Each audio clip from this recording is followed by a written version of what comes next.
ইতিহাস তৈরি করলেন জনাব তারেক রহমান।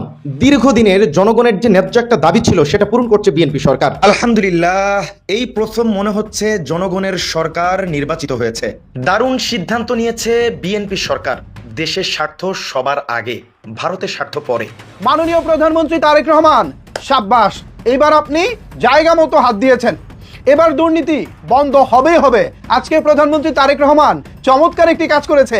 বাংলাদেশের ইতিহাসে এই প্রথম এক নতুন মাইলফলক স্পর্শ করলো।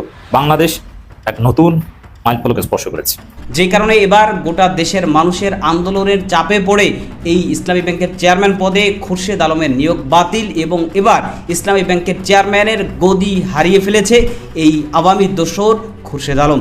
আগেরবার গিয়েছেন শিলং, এখন কোন জায়গায় যাবেন সেটার প্রস্তুতি গ্রহণ করতে পারেন। আমি চ্যালেঞ্জ ছুড়ে দিয়ে বললাম, ইসলামী ব্যাংকের 3 কোটি গ্রাহক যদি রাজপথে নামে, তাহলে এই সরকারের 3 দিন ক্ষমতায় থাকার অধিকার নেই।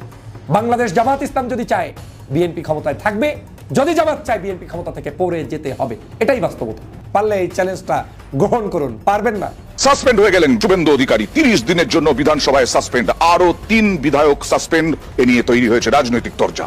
এই মুহূর্তের বড় খবরে নজর রাখবো। বিধানসভা থেকে শুভেন্দু অধিকারী সাসপেন্ড। বিজেপির বিতর্কিত নেতা শুভেন্দু অধিকারীকে 30 দিনের জন্য ভারতীয় বিধানসভা থেকে সাসপেন্ড। আসসালামু আলাইকুম প্রিয় দর্শক, অন্য মঞ্চের আলোচনায় আপনাদের সকলকে আমন্ত্রণ। স্বরাষ্ট্রমন্ত্রী জনাব সালাউদ্দিন আহমেদের বক্তব্যের তীব্র নিন্দা জানাই।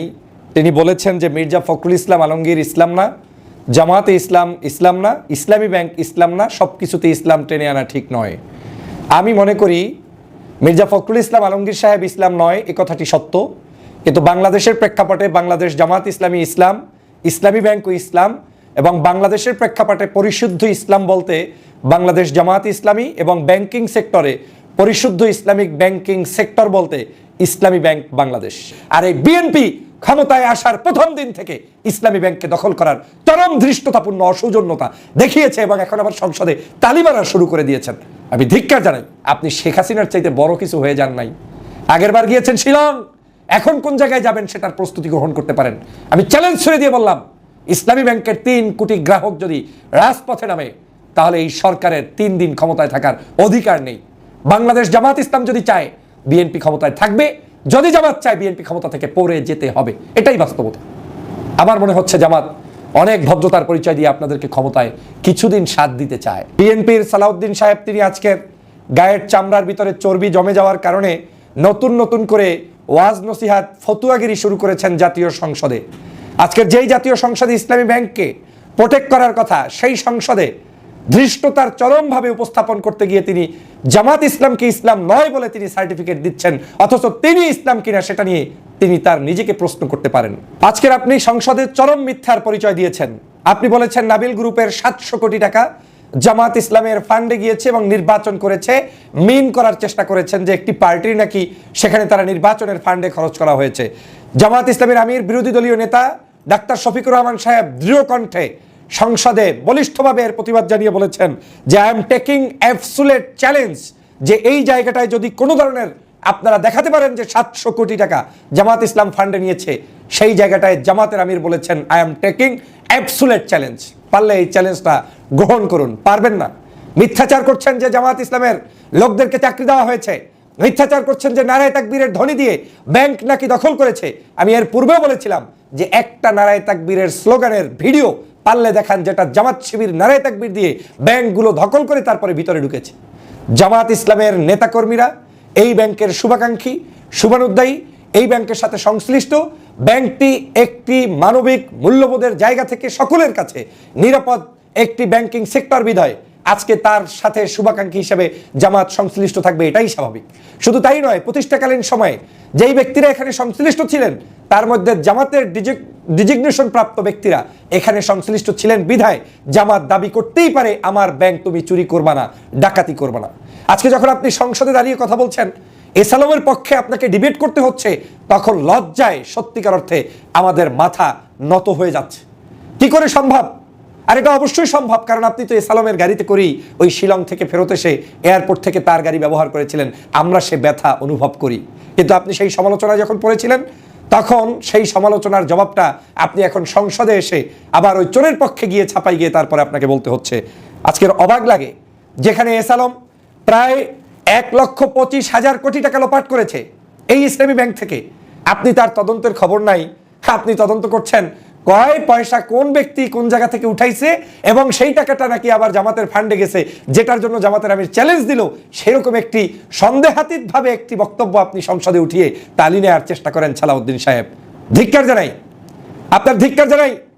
যেখানে এসালামের সন্তান, এই অল্প বয়স্ক একটা বাচ্চা দুধের শিশু চেয়ারম্যান বানিয়ে সেই সময় আওয়ামী লীগের সময় আপনার এই ব্যাংকটা দখল করলো, আপনারা সাহসিকতার সাথে সেটার প্রতিবাদ না করতে গিয়ে আপনি আপনার এই জীবনসঙ্গী 20 বছরের প্রায় জামাত ইসলাম, যাদেরকে হালাল মনে করে রাজনীতি করেছেন, আন্দোলন করেছেন, নমিনেশন দিয়েছেন, এমনকি জামাতের মার্কা বিলুপ্ত হওয়ার পরে ধানের শীষ প্রতীক দিয়ে আপনারা তাদেরকে হালাল মনে করে তাদের সাথে একসাথে ইলেকশন করেছেন, মন্ত্রিত্ব দিয়েছেন, এবং যেই মন্ত্রিত্ব দিয়েছেন, যাকে আপনি ইসলাম বলছেন না, মির্জা ফখরুল ইসলাম আলমগীর, ওই মির্জা ফখরুল ইসলাম আলমগীর সাহেবই ডেপুটি ছিলেন কৃষিমন্ত্রী আমাদের সেই সময়ের, তৎকালীন সময়ের আমাদের মতিউর রহমান নিজামী সাহেবের।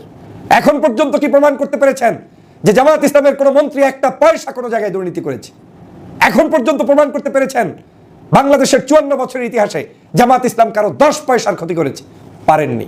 কিন্তু আপনারা 5ই আগস্টের পরে বাংলাদেশের এক রাতের মধ্যে প্রমাণ করতে পেরেছেন যে সমস্ত বাংলাদেশের, এমনকি কৃষক, মাছওয়ালা, ভ্যানওয়ালা, রিক্সাওয়ালা, কদু বিক্রেতা, সবজি বিক্রেতার কাছ থেকে পর্যন্ত চাঁদা না উঠিয়ে খাওয়া যায়, খাওয়া লাগে, চলে না, চাঁদা না উঠিয়ে চলতে পারেন না, সেটা প্রমাণ দেখিয়েছেন। চাঁদা দিয়ে চলতে হয় সেটার প্রমাণ দেখিয়েছেন। পাথর মেরে মানুষ মারতে হয় সেটার প্রমাণ দেখিয়েছেন। আপনি সংসদে ইসলামী ব্যাংককে দখল দেওয়ার ষড়যন্ত্রমূলক বক্তব্য দিবেন, এটা হতে পারে না। বাংলাদেশের ইতিহাসে এই প্রথম এক নতুন মাইলফলক স্পর্শ করলো জামাত ইসলামী, অথবা জামাত ইসলামীর হাত ধরে বাংলাদেশ এক নতুন মাইলফলক স্পর্শ করেছে। বাংলাদেশে this is for the first time বিরোধী দল বাজেট উপস্থাপন করেছে। ছায়া বাজেট, এই জিনিসটাই বাংলাদেশে একদম আননোন। বাংলাদেশে এই ছায়া বাজেটের কোনো প্র্যাকটিস সংসদীয় রাজনীতিতে অ্যাটলিস্ট ছিল না। বাজেটের রাজনীতি ছিল এক দল বা সরকারি দল বাজেট পেশ করবে আর বিরোধী দল সেই বাজেটকে গালাগালি করবে। এমনকি অতীতে জামাত ইসলামীও তেমন কোনো স্টাডি ছাড়া মুখস্থ একটা স্টেটমেন্ট দিয়ে দিত। স্টেটমেন্ট তাদের ওয়ার্ড ফাইল আকারে থাকে কম্পিউটারে, ওখানেই কিছু সংখ্যা টংখ্যা সাল তারিখ বসিয়ে দিয়ে একটা বিবৃতি দিয়ে দিত। এই ছায়া বাজেট, বিকল্প বাজেট, এটা উন্নত দেশের কালচার। তাই বাংলাদেশ সেই উন্নত দেশের কালচার প্রবেশ করেছে জামাত ইসলামীর হাত ধরে। এই বিরল ঘটনা প্রথম বাংলাদেশে জামাত ইসলামী ঘটিয়েছে। জামাত ইসলামের ছায়া বাজেট কেমন হয়েছে কি আমি সেই বিষয়ে বিশ্লেষণ করব। তবে কেমন হয়েছে বাজেট, জামাত ইসলামের ছায়া বাজেটেরও যথেষ্ট সমালোচনা করা যায়, সমালোচনার দিকে আছে। বাট তার চাইতে বড় বিষয় হচ্ছে যে জামাত ইসলামী এই কালচার শুরু করেছে, ছায়া বাজেট, বিকল্প বাজেট, এটা স্টার্ট করেছে। এটা বাংলাদেশের জন্য একটা বড় অ্যাচিভমেন্ট বলতে হয়। এবং জামাত যে সত্যিকার অর্থেই পরিবর্তনকামী একটা দল, তাদের হাত ধরেই যে বাংলাদেশের পরিবর্তন সম্ভব, বিরোধী দল হিসাবে জামাত ইসলামী সেটা প্রমাণ করে দিয়েছে। দর্শক, সরকার এখন পর্যন্ত বাজেট পেশ করেনি, তবে বাজেট কিভাবে কি করবে, বাজেটের আকার, এগুলো মোটামুটি স্পষ্ট হয়ে গেছে। এগুলো তথ্য জনসম্মুখে এসেছে। অতএব সরকারি বাজেটের সাথে জামাতের বাজেটের তুলনাও করা যায়, যদিও আনুষ্ঠানিকভাবে বাজেট পেশ করেনি। তো দর্শক, জামাত ইসলামী 8,39,505 কোটি টাকার বাজেট প্রস্তাব করেছে, ছায়া বাজেট পেশ করেছে। হ্যাঁ, বিএনপির মধ্যে যদি গণতন্ত্রবোধ থাকে, যদি র্যাশনালিটি থাকে, তাহলে জামাত ইসলামের এই প্রস্তাবিত বাজেট, এমনকি এনসিপি এর আগে ছায়া বাজেট পেশ করেছে। এনসিপি তার প্রধান বিরোধী দল না, অতএব তাদেরটা ওইরকম একদম একটা হিস্ট্রিক্যাল মাইলফলক, মাইলস্টোন এটা বলা যায় না। তারা করেছে, অবশ্যই এটা অ্যাপ্রিসিয়েট করতে হয়। জামাতের আগে করেছে, এটা আরো ভালো জিনিস, এবং নতুন একটা দল হিসাবে তারা এটা করতে পেরেছে এবং তাদের সেই ক্যাপাসিটি আছে, এটা নিঃসন্দেহে বড় কিছু। তো বিএনপি সরকারের মধ্যে যদি গণতন্ত্রবোধ থাকে, তাদের বাজেটের লিমিটেশন গুলো পর্যালোচনা করে জামাত বা এনসিপির বাজেটে যেসব ভালো দিক আছে এটা সংশোধন করার চেষ্টা করবে। কিন্তু বাংলাদেশের রাজনৈতিক কালচার সেই পর্যায়ে গেছে বলে এখনো মনে হয় না। আমরা দেখি এবার যেহেতু জামাত এই নতুন সংস্কৃতি স্টার্ট করেছে, বিএনপি কি করে আমরা সেটা দেখবো। যদি বিএনপি সত্যিকার অর্থে জামাতের বাজেট থেকে কোনোটা গ্রহণ করে, সমালোচনা গ্রহণ করে, সংশোধন আকারে গ্রহণ করে, তাহলে এটাকে অ্যাপ্রিসিয়েট করতে হবে। তবে জনগণের কাছে জামাতের এই বাজেট ইজ ইম্পর্টেন্ট। জনগণ দেখবে এবং আমরা জনগণকে বোঝাবো যে সরকারের বাজেট কেমন আর জামাত ইসলামের বাজেট কেমন। দেখেন, সরকার যে বাজেট পেশ করতে যাচ্ছে তার আকার জামাতের বাজেটের চাইতে প্রস্তাবিত সব 90,505 কোটি টাকা বা সামথিং মোরলেস, আপনি অ্যারাউন্ড বলতে পারেন যে 90,000 কোটি টাকা পার্থক্য। সরকারের বাজেটটা বড়, অতএব সরকারের বাজেটে ঘাটতির পরিমাণটা বেশি, জামাতের বাজেটে ঘাটতির পরিমাণ কম। তবে একটা বিষয় প্রথমে বলে নিই যে বিএনপি সরকারের বাজেট আর জামাত ইসলামের বাজেটের মধ্যে আকাশ পাতাল পার্থক্য নেই, এমনকি এনসিপির বাজেটের মধ্যে আকাশ পাতাল পার্থক্য নেই। আকাশ পাতাল পার্থক্য থাকা সম্ভব না, পার্থক্য সামান্য। তো এই জন্য বাজেটের আকার, বিভিন্ন খাতে বরাদ্দ, এটা যে আহামরি তেমন কিছু না, হয়তো বা কোনো খাতে একটু বেশি, কোনো খাতে কম। যেমন জামাত প্রযুক্তি, শিক্ষা এগুলোকে গুরুত্ব দিচ্ছে, আর বিএনপি এগুলোকে একটু কম গুরুত্ব দিচ্ছে। জনপ্রশাসনকে তোয়াজ করা, জনপ্রশাসনের সর্বোচ্চ বাজেট রাখা, এটা বিএনপিও করে, জামাতও করে, মানে তাদেরকে খুশি রাখতে হবে। এই জন্য পার্থক্য কিন্তু আহামরি রেভলিউশনারি কোনো পার্থক্য হবে না বা হয়নি, আমরা দেখিনি, অলমোস্ট সেম। যে পার্থক্য সেটা অতি সূক্ষ্ম। এই জন্য বাস্তবতা হচ্ছে যে বাংলাদেশের বাজেট কেমন কি এটা বড় সমস্যা না। বাজেট এটা আমলারা একটা ফরম্যাট আছে, ওটা তৈরি করে, এটা আহামরি তেমন কষ্টের কিছু না। তবে বিরোধী দলের জন্য বাজেট তৈরি করাটা কষ্টের, তাদেরকে অনেক পরিশ্রম করতে হয়েছে, জামাতের জন্য অনেক খরচ হয়েছে, বিশেষজ্ঞদের পরামর্শ নিতে হয়েছে এবং স্টাডি করতে হয়েছে। আর সরকারের কাছে এগুলো ফরম্যাট থাকে পরিবেশ পরিস্থিতির আলোকে, মানে এটা অত্যন্ত কমপ্লেক্স একটা বিষয়। আবার যতটা কমপ্লেক্স মনে করি একটা স্ট্রাকচার কাঠামোর মধ্যে, ততটা কমপ্লেক্স না। এই জন্য মূল বিষয় হচ্ছে যে সততা। যেমন এই বাজেটের টাকা থেকে বিএনপির লোকজন বিলিয়ন বা শত শত হাজার কোটি টাকা চুরি করবে, মেরে খাবে, আর জামাত ইসলামী মন্ত্রীরা বা তাদের লোকজন মেরে খাবে না। এই জন্য বাংলাদেশকে উন্নতির সর্বোচ্চ শিখরে আরোহণ করাতে তেমন মেধার যে পার্থক্য দরকার তা না, সততাই হচ্ছে মুখ্য। সাব্বাস মাননীয় প্রধানমন্ত্রী তারেক রহমান, সাব্বাস। এবার আপনি জায়গা মতো হাত দিয়েছেন। এবার দুর্নীতি বন্ধ হবেই হবে। ভিউয়ার্স, ভিডিওটা বেশি বেশি করে শেয়ার করে দিন। আজকে প্রধানমন্ত্রী তারেক রহমান চমৎকার একটি কাজ করেছে। কি করেছে জানেন? বাকিটা আমি আপনাদেরকে বলতেছি, আপনারা জাস্ট ভিডিওটা শেয়ার করে মনোযোগ সহকারে দেখতে থাকুন। আর হ্যাঁ, এখানে অবশ্যই একটি লাইক দিবেন মনে করে। তো চলেন এবার কি করেছে প্রধানমন্ত্রী তারেক রহমান দেখুন। আজকে এ বিষয়ে বিস্তারিত জানিয়ে একটি নিউজ প্রকাশ করেছে যুগান্তর পত্রিকা। আপনারা এই মুহূর্তে স্ক্রিনে যুগান্তর পত্রিকার নিউজটি দেখতে পাচ্ছেন। এখানে যুগান্তর পত্রিকা এই খবরের শিরোনাম করেছে, বারবার প্রকল্পের মেয়াদ ও ব্যয় বৃদ্ধিতে বিরক্ত প্রধানমন্ত্রী।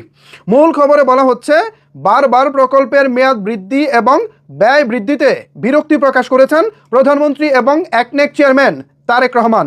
প্রকল্পের মেয়াদ বৃদ্ধি কার জন্য হচ্ছে তাকে খুঁজে বের করে শাস্তির আওতায় আনার তাগিদ দিয়েছেন প্রধানমন্ত্রী। এজন্য সংশ্লিষ্ট ব্যক্তিদের খুঁজে বের করতে সংশ্লিষ্টদের নির্দেশ দিয়েছেন তিনি। জাতীয় অর্থনৈতিক পরিষদের নির্বাহী কমিটি একনেক মঙ্গলবার 9 জুন 3,890 কোটি 97 লক্ষ টাকা ব্যয় সম্মিলিত 10টি প্রকল্প অনুমোদন করেছে। এর মধ্যে সরকারের নিজস্ব অর্থায়ন 3,810 কোটি 62 লাখ টাকা এবং সংস্থার নিজস্ব অর্থায়ন 80 কোটি 35 লাখ টাকা। প্রধানমন্ত্রী এবং একনেক চেয়ারম্যান তারেক রহমানের সভাপতিত্বে বাংলাদেশ সচিবালয় কক্ষে অনুষ্ঠিত একনেক সভায় এ অনুমোদন দেওয়া হয়। ব্যাপারটা বুঝতেছেন? প্রধানমন্ত্রী তারেক রহমান বলতেছে, প্রকল্পের মেয়াদ বৃদ্ধি এবং ব্যয় বৃদ্ধির সাথে যারা জড়িত তাদেরকে খুঁজে বের করতে হবে এবং তাদেরকে খুঁজে বের করার জন্য সংশ্লিষ্ট কর্মকর্তাদের তিনি নির্দেশ দিয়ে দিয়েছেন। আসলেই তো ভাই, এটা তো দরকার ছিল। আমরা অতীতে দেখেছি বড় বড় মেগা প্রকল্পের নামে হরিলুট দেখেছি। ধরুন, একটা ব্রিজ বানাতে সরকার প্রাথমিক অবস্থায় আমাদেরকে জানিয়েছে 5 বছর সময় লাগবে, মানে 26 সালের ডিসেম্বরে ধরেন নির্মাণ শুরু হবে, 31 সালের ডিসেম্বরে নির্মাণ শেষ হবে। এটা আমাদেরকে বলে একটা প্রকল্পের কাজ শুরু করে। কিন্তু আমরা 31 সালের ডিসেম্বরে গিয়ে দেখি ভাই কাজ এখনো মাত্র 40% হয়েছে বা 50% হয়েছে। আবার প্রকল্পের মেয়াদ বাড়াতে হবে। তো প্রকল্পের মেয়াদ বাড়ানো মানেই তো ভাই 5 বছরের জন্য যে টাকা ব্যয় ধরা হয়েছিল, যেহেতু আরও সময় লাগবে, তার মানে আরও ব্যয় বাড়বে। তো এভাবেই কিন্তু দুর্নীতি হয়, এভাবেই কিন্তু জনগণের টাকাগুলো হাওয়ায় উড়ে যায়। যে কাজটা 5 বছরের মধ্যে হওয়ার কথা, সেই কাজটা 5 বছর, 7 বছর, এমনকি 10 বছরও হতে দেখেছি। তো এভাবে প্রকল্পের মেয়াদ এবং ব্যয় যারা বৃদ্ধি করে তাদেরকে খুঁজে বের করতে বলেছেন প্রধানমন্ত্রী তারেক রহমান। সত্যি আজকের ব্যাপারটা খুবই ভালো লাগলো। প্রধানমন্ত্রী তারেক রহমানকে স্যালুট জানাই। আপনি এভাবেই কাজ করে যান। এবার আপনি জায়গা মতো হাত দিয়েছেন। এভাবে যদি আপনি জায়গা মতো হাত দিতে পারেন, আশা করি দুর্নীতি অনেকাংশেই